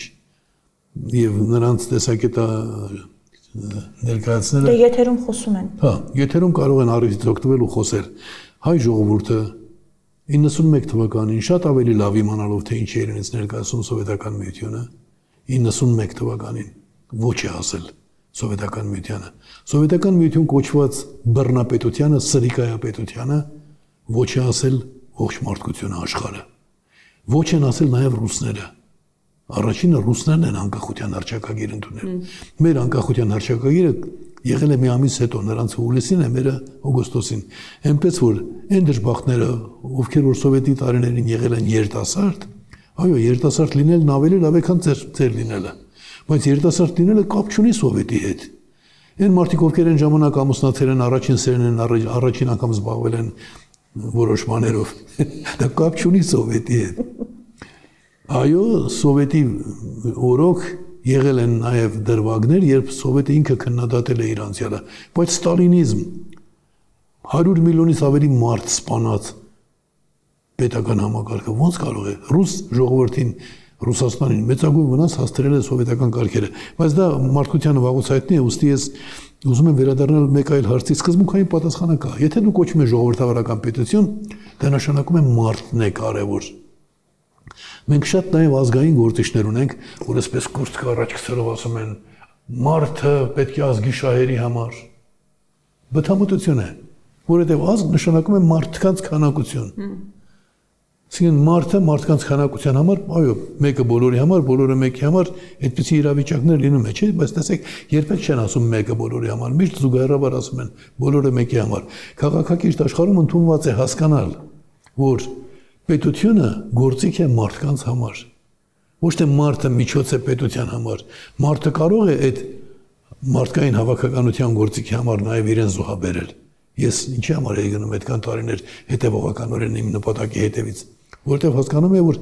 հայ մարդիկ պիտի պաշտպանված լինեն հայկական պետությամբ, հայկական պետականությամբ, բայց սկզբունքորեն կամ պիտի չկոչվեն ժողովրդավարական։ Եթե կոչվում են ժողովրդավարական, էլ այդ հարցը դուրս է գալիս։ Եվրոպական միության երկրները միացան իրար մի հիմքով։ Այո, մեր պետությունները կարևոր են, բայց մարդու իրավունքները չպետք է ոտնահարվեն, որովհետև մեր պետությունները կան այն բանի շնորհիվ, որ այդ պետության մեջ կան մարդիկ։ Եվ եթե մենք մարդկանց իրավունքները ոտնահարում ենք, ես մեծպիսի սկզբունքային մոտեցում ունեմ։ Որևէ հարց, որ տրվում է Վարշավ, ասում եմ, եթե դա մինչև վերջ գնա, ինչ կլինի։ Այսինքն տեսեք, մարդն է պետության համար, չէ՞։ Եթե մարդը պետության համար է, մինչև վերջ այդ մարդիկ վերանան, պետությունը չի լինի։ Բայց երբ պետությունն է մարդու համար, մարդն է գլխավոր արժեքը։ Առանց մարդու ժողովուրդն էլ չկա, առանց մարդու ազգն էլ չկա։ Ի վերջո մարդու համար է պետությունը։ Այո, մարդու համար է պետությունը, այդ հստակ է ինձ համար։ Հիմա ուզում եմ այդ բանի մասին մի երկու խոսք ամենայն դեպս ասել, տեսեք, այս բացարձակ ժողովրդավարության համակարգի հիմքում ընկած է մի բան։ Եվ դա աշխարհում վաղուց ընդունված է։ Մեր քաղաքակրթությունը,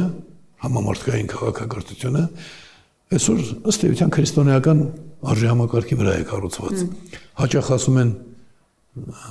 հրեա քրիստոնեական,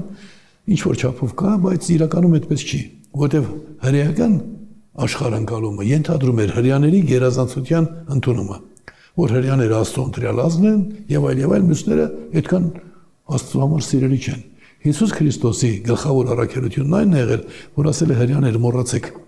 Աստծո առաջ չկա հրեա եւ ոչ հրեա, այդպես ասեմ, չկա կին, չկա, բոլորը իրավահավասար են։ Ուրեմն քաղաքակրթության հիմքում ընկած է մարդկանց իրավահավասարությունը, բայց դա առօրեական քաղաքական կյանքում ժողովրդավարական գործընթացներում խախտվում է, որովհետև եթե մենք գնում ենք ընտրության, քաղաքացիները ձայն են տալիս, պարզվում է, որ աշխարհում չկա մի պարլամենտ, որտեղ բոլոր ընտրության մասնակցածները լինեն ներկայացուցչական մարմնում։ Եթե ես ու եւ դուք գնացել ենք ընտրության, դուք տվել եք Դաշնակցությանը անցել է, ես տվել եմ հանրապետականին չի անցել, նշանակում է դուք առավելություն ունեք, դուք պարլամենտում եք։ Հիմա դա խտրականություն է։ Նույնը Ամերիկայում է կատարվում, Ֆրանսիայում։ Ես գտել եմ մի ձև, որ խոսքը միայն համամասնականի մասին չէ։ Եթե որևէ մեկը մասնակցել է ընտրության, նրա ձայնը պիտի պարլամենտում երևա։ Այդ ձայնի երևալը ինչու՞մ է արտահայտվում։ Եթե դուք ստացել եք 5511 ձայն, ես ստացել եմ 5500 ձայն, դուք պարլամենտում քվեարկում եք 11 ձայն ավել, քան ես։ Բոլոր քվեարկեցիները լինում են եւ քաղաքացին զգում է, որ ինքը արժեք է այն, որ քվեարկեցի, գնացել է, հասել է Անի Հովհաննիսյանին օրինակ։ Եվ ինքը այնտեղ այդ որ քվեարկեց, մի ձայնով էլ ինչ որ պարլամենտական որոշում անցավ, այդ մի ձայնը իմ ձայնն է։ Դա միայն մի ներբերանքն է, որ ես ասում եմ։ Հիմա գամ սկզբունքային հարցին, որ ասացի ստրատեգիական։ Ուրեմն քրիստոնեական արժեհամակարգի վրա կայացած մեր քաղաքակրթությունը այսօր խնդիրներ ունի։ Ու այդ խնդիրների ճանապարհին որ ազգը պիտի լուծում տա։ Ես հասկացել եմ, որ պիտի մեր ազգը տա։ Քրիստոնեությունը եւ այդ արժեհամակարգը մարդկության սեփականությունը դարձել ժամանակին հրաշքների միջոցով։ Մարդիկ ի վիճակի չէին, չէ՞, Քրիստոսի առաքյալները, ու երկնքից Չիչան ինքն ասեց եկեք հետևիցս ու լսեք ինչ եմ ասում։ Ու հրաշքներով նրանց համոզեց, որ ինքը Աստծո որդին է կամ Աստված է։ Հիմա տեսեք, վերցնենք մեր երկիրը։ Կրկնեմ այս միտքը, ու ամեն մարդ կարող է գտնել։ Հայերը չեն գրել, որ դրախտավայրը, Աստվածաշնչյան դրախտավայրը Հայաստանում է։ Գրել են հրեաները։ Հայերը չեն գրել, որ Նոյան տապանը պտտվեց աշխարհով մեկ, եկավ կանգնեց Արարատի վրա, էլի Հայաստան։ Հրեաներն են գրել։ Մենք գրել ենք, ասենք մեծամիտ ենք։ Առաջինը պետականորեն այդ աշխարհընկալումը, այդ արժեհամակարգը պետականորեն ընդունել են հայերը։ Սա աշխարհը գիտի։ Այդ հիմքում ընկած է խտրականության բացառումը։ Սին քրիստոնեական արժեհամակարգի գլխավոր արժեքը խտրականության բացառումը մեր իրականություն մտավ ընդամենը 100 տարի առաջ 2000 տարի պետք եղավ, որ կանայք իրավունք ունենան ընտրելու։ Սկզբից մարդիկ ընդհանրապես, ել չեմ խոսում ստրուկների բանի մասին։ Հիմա եկել է մի ժամանակ, որ կանայք ունեցան իրավունք, բայց իրավունք ունենալով հանդերձ գնում է քվեարկության պարլամենտ չի հասնում։ Էլի Հայաստանում ոչ ես, մի տղա, որը 19 տարեկան հասակում դարձել է իր ազգի ազատագրական պայքարի ղեկավարը, 25 տարեկանում ընտրված ղեկավարը առաջնորդը, այդ տղան հանկարծ հրաշքով գտնում է բանաձև, որով կարելի է պետական համակարգը դարձնել իսկապես այդ առաքելությունը, մարդկանց խտրականությունը երկրի կառավարման հարցում վերացնելու բան։ Այսինքն, եթե մինչև այդ կար խտրականություն, այդ ոնց է շատ լավ։ Ես գրել եմ, քանի որ մանրամասները չեմ հասցնի ասել, demos.am կայքեջում կա դեպի բացարձակ ժողովրդավարություն, ընդամենը կես ժամ է, ամեն մարդ պիտի կարդա, այդ հանրամատչելի տարբերակն է։ Կա նաև սահմանադրության նախագիծ ու ընդհանուր առմամբ կիմանան ոնց, բայց հիմա ինչ է ստացվում, եթե Հայաստանում այսօր այդ որ ասում են նկատի կունենանքի փոխարեն քննարկեն ուզեն չուզեն կընդունեն իմ առաջարկած սահմանադրությունը, արդեն 16 քաղաքական ուժերի առաջարկած սահմանադրությունը, եւ դրանից հետո մինչև մայիս ամիս կլինի Սահմանադրության հանրաքվե, Սահմանադրության հանրաքվեից կընդունվի նոր կարգ, մինչև հունիս մենք կունենանք նոր կարգ եւ առանձին կընտրվի վարչապետ 2 տարով։ Նախագահը ուղարկում է գրողի ծոցը, որովհետեւ եթե պետությունը գործիք է, պետության այդ գործիքի վրա ավելորդ մասեր պետք է չլինեն։ 16 կուսակցություններ, որ դուք նշում եք, ինչ կուսակցությունների մասին է խոսքը։ Տարբեր քաղաքական ուժեր, Հայաստանում գրանցված։ Հայաստանի Հանրապետական կուսակցություն։ Հայաստանի Հանրապետական կուսակցությունը խուսափել է դրանից, դեմ է եղել դրան Սերժ Սարգսյանը։ Ես հուսով եմ հիմա կստապվեն, կապաշխարեն, կմիանան։ Ես իրենց Դաշնակցությունը խորհրդարանականի կողմ է դեռևս բանեն չեն հասել այդ մակարդակին, բայց ես իրենց փոխանցել եմ։ Դուք ուզում եք խորհրդարանական ուժերի մասին լրել, ես 2 օր առաջ մեղադրանք ներկայացրեցի, ասի դուք ինչ ընդդիմադիր եք, որ գիտեք, որ Հայրիկյանը ձեր անկախության պայքարի առաջնորդ է։ Հանրապետական ԱԻՄ-ից է ծնվել։ Ես ԱԻՄ-ը ստեղծած չլինեի, Հանրապետական չկար։ Աշոտ Նավասարդյանը, Աշոտ Նավասարդյանը եղել է ԱՄԿ խորհրդի անդամ, եղել է իմ ամենալավ զինակիցներից մեկը, Օրմի իրեն։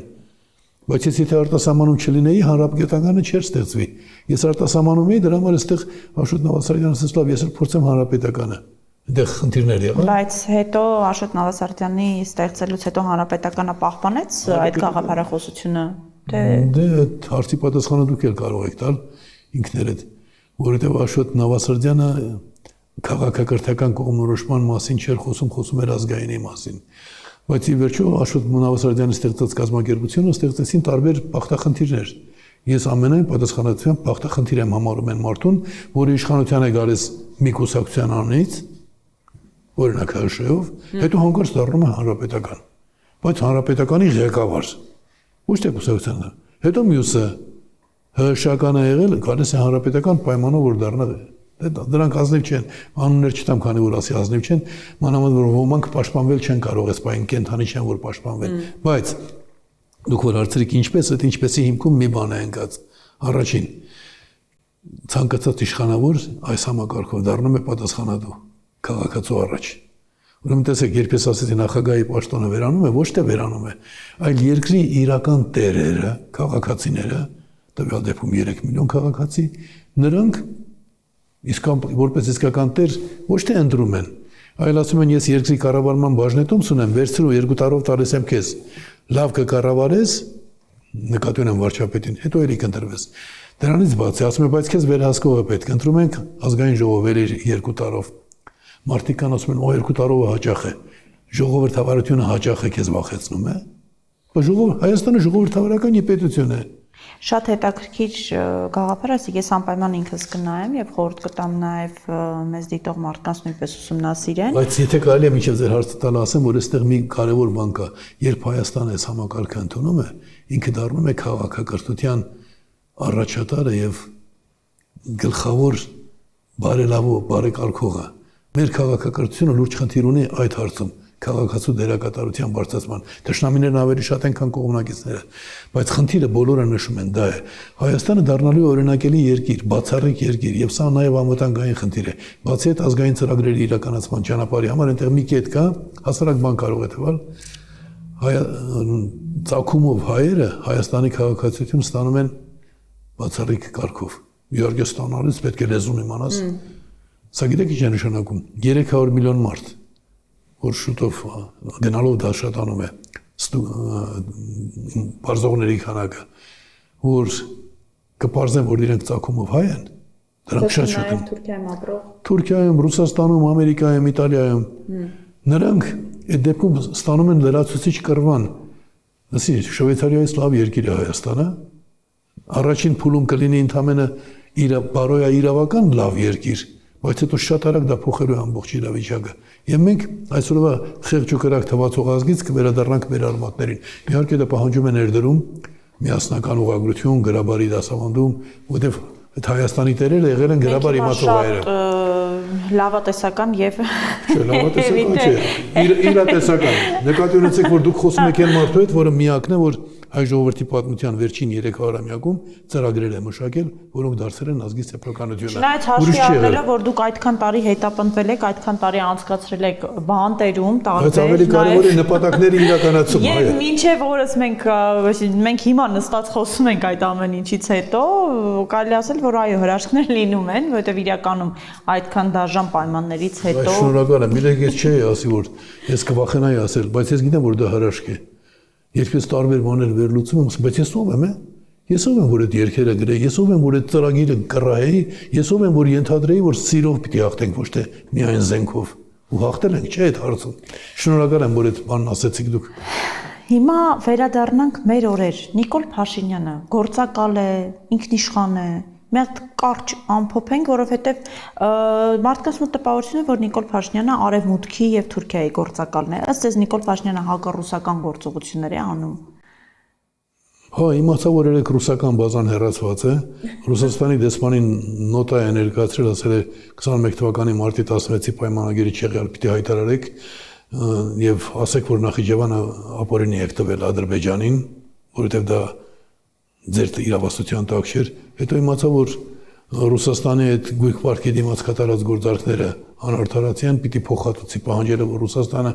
փոխհատուցի այն ծախսը, որ Հայաստանը փոքր գազատար է բերել։ Այդ բոլորը եղել է, թե չի եղել։ Հետո որովհետև գնալուց հետո վազելով գնում է Պուտինի մոտ, ես դեմ չեմ հարաբերություններին, բայց հստակ հասկանում եմ, որ միջպետական հարաբերությունները նույնպես պետք է կառուցված լինեն երկու հիմնական սկզբունքների վրա։ Առաջին, այդ պետությունները պիտի սեփական ժողովրդին պատերազմ հայտարարած իշխանություններ չունենան, այսինքն լինեն ժողովրդավար եւ լինեն արդարամիտ։ Միջազգային հարցերում լինեն միջազգային իրավունքով առաջնորդվող։ Հիմա Նիկոլ Փաշինյանի մասին երբ նախկինում ինձ հարցնում էին մտախեղ է, այսինքն առողջ բանականությունից զրկված է, գործակալ է, անբարոյական է, նկատի ունեմ ոչ անձնական կյանքը, անբարոյական է իր խաղապարներով եւ այլն, ես առաջացում եմ գիտեք, երևի այդ բոլորը միասին ամեն մեկից քիչ-քիչ։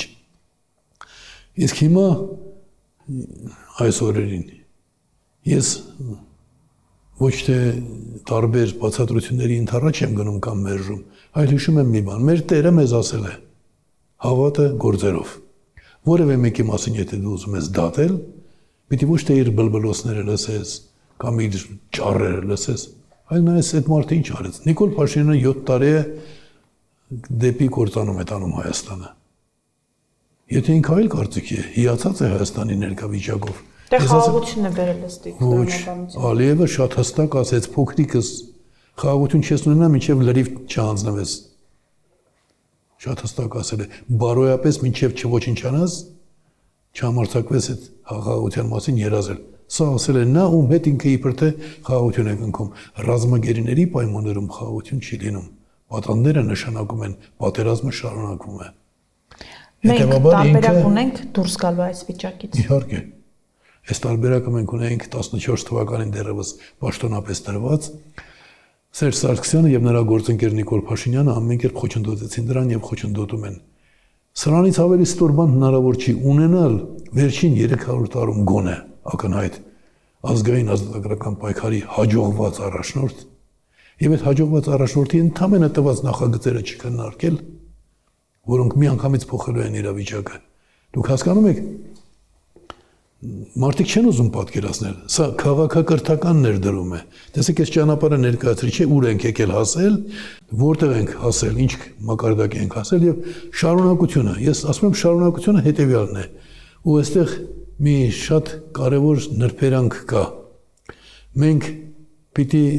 մեզ մեկուսացած չհամարենք մարդկությունից։ Տեսեք, ժամանակին, երբ ես պայքարում եի անկախություն հանրաքվեի ճանապարհով, ես հիմա մտածում եմ, դա հրաշք է։ Ոնց պատահեց, որ Ուկրաինայի հերոս համաշխարհային մակարդակի բանաստեղծ Վասիլ Ստուսը եկավ ասեց, «Պարույր կարելի է քո կազմակերպության անդամ դառնալ»։ Ու հետո իրեն հետևեցին Էդիկ Կուզնեցով, գիգանտներ են սրանք։ Ես Էդիկին որ տեսել հետո կես ժամ խոսել եմ, ասել եմ, «Ես ինչ բախտ է, հանճարի հետ եմ խոսում»։ Այդ մարդն ասում է, «Կարող եմ դառնալ քո զինվորը»։ Այնտեղ հետո Չեռնովիլ եւ այլ ուկրաինացի, լատիշ, լիտվացի, նույնիսկ ուզբեկ անկախության հանրաքվեին մասնակցել։ Հայաստանում հանրաքվեն ավելի ուշ եղավ, քան Գորբաչովն արեց։ Հիմա հրաշք չի, որ ես կարողացել եմ Գորբաչովին ստիպել ընդունել օրենք հանրաքվեի մասին։ Դեմ էին իրանք, չէին ուզում, թե ինչպես եմ ստիպել, դա երկար ճանապարհ է, բայց հանրաքվեն գնաց աշխարհին հետ եկավ։ Հիմա ես չեմ ուզում, որ այս բացարձակ ժողովրդավարության համակարգը գնամ որևէ երկիր կես տարի աշխատեմ, հետևողականորեն այնտեղ ընդունվի, հետո գա։ Սա Այդ որ շարքը ներկայացրի դրախտավայր, նոյան տապան, քրիստոնեություն ընդունում, մեզ հայերիս է տրված։ Ինչպես պիտի ինչ որ Նիկոլի կամ Սերժի պատճառով իմ ժողովրդին զրկեմ, ես իմ ժողովրդինն եմ։ Իմ ժողովրդին զրկեմ այդ պատիվն ու այդ բեռը կրելու իրավունքից։ Շնորհակալ եմ պարոն Հայրիկյան, շատ հետաքրքիր զրույցի համար։ Ես կարծում եմ մենք դեռ էլի կզրուցենք, ես ինքս կուսումնասիրեմ անպայման բացարձակ ժողովրդավարության գաղափարները եւ խորհուրդ կտամ նաեւ մեր հեռուստադիտողներին։ Շնորհակալ եմ հրավերս ընդունելու։ Կարող եմ երկու խոսքեր ես ասել։ Իհարկե։ Ինձ համար ոչ միայն հաճելի էր ձեզ հետ խոսել, այլ ես անկեղծ հեռվից հեռու հիացած եմ եղել ձեր դժվարությունները հաղթահարելու տրամադրվածությամբ։ Շատ եմ ցավում, որ այդ դժվարությունները տեսել եք։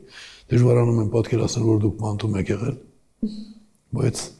Աստված թող ձեզ հովանավոր ու աջակից լինի։ Շնորհակալ եմ։ Յուրաքանչյուր դժվարությունը հաղթահարվում է, կարևորը մենք հիմա հաղթահարենք մեր ազգային դժվարությունը։ Համաձայն եմ, համամիտ եմ դրի։